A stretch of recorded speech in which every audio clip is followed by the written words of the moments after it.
मान लीजिए कोई मजबूर इंसान रात के अंधेरे में आपके घर पर आता है और आपसे शरण मांगता है और आप उसे शरण दे भी देते हैं, लेकिन कुछ देर बाद आपको पता चलता है कि उसके पास लाखों रुपए हैं।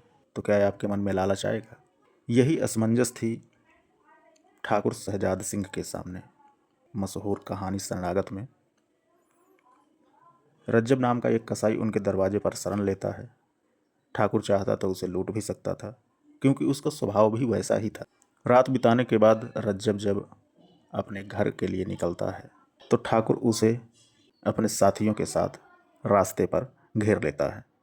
तो रज्जब ने सिर्फ एक बात कही, ठाकुर साहब मैं आपकी शरण में हूँ। बस इसी एक शब्द ने एक डाकू के भीतर के सोए हुए इंसान को जगा देता है। ठाकुर ने अपने ही साथियों से लड़कर रज्जब की रक्षा की और बोला, बुंदेला धर्म कहता है कि अपनी शरण में आए दुश्मन पर भी वार नहीं किया जाता। यही हमारे भारत की संस्कृति है, जहाँ इंसानियत हर लालच से ऊपर है। बुंदेला शरण में आए शरणागत पर कभी घात नहीं करता, अपने ही हाथों अपनी रोशन जिंदगी को कभी भी रात नहीं करता।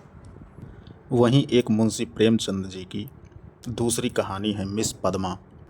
मिस पद्मा एक सफल और अमीर वकील हैं। उनके जीवन में प्रसाद नाम का एक युवक आता है जो बहुत सीधा, गरीब और बेरोजगार बनकर शरणागत भाव में आता है। पद्मा को उस पर दया आ जाती है। वह उसकी पूरी केयर करती है, उसे अपने घर में पनाह देती है, अपने पैसों से उसे पढ़ाती लिखाती है और समाज की परवाह किए बिना उसे अपने जीवन साथी की तरह रखती है।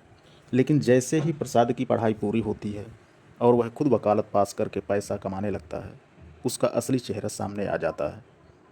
वह पद्मा से दूर होने लगता है और वह एक दिन पद्मा के ही बैंक अकाउंट से उनकी जीवन भर की कमाई लेकर किसी दूसरी और अमीर औरत के साथ चला जाता है। तब पद्मा को एहसास होता है कि वह शुरू से ही प्यार और लाचारी का नाटक कर रहा था और केवल उनका फ़ायदा उठाने आया था।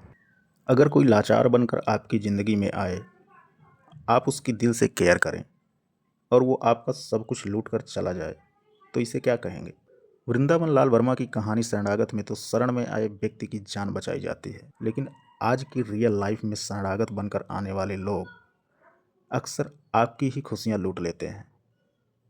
मुंशी प्रेमचंद जी ने सालों पहले अपनी कहानी मिस पद्मा में प्रसाद नाम के एक ऐसे ही किरदार को दिखाया था, जो पैरों में गिरकर लाइफ में आता है, सब कुछ हासिल करता है और अंत में धोखा देकर चला जाता है।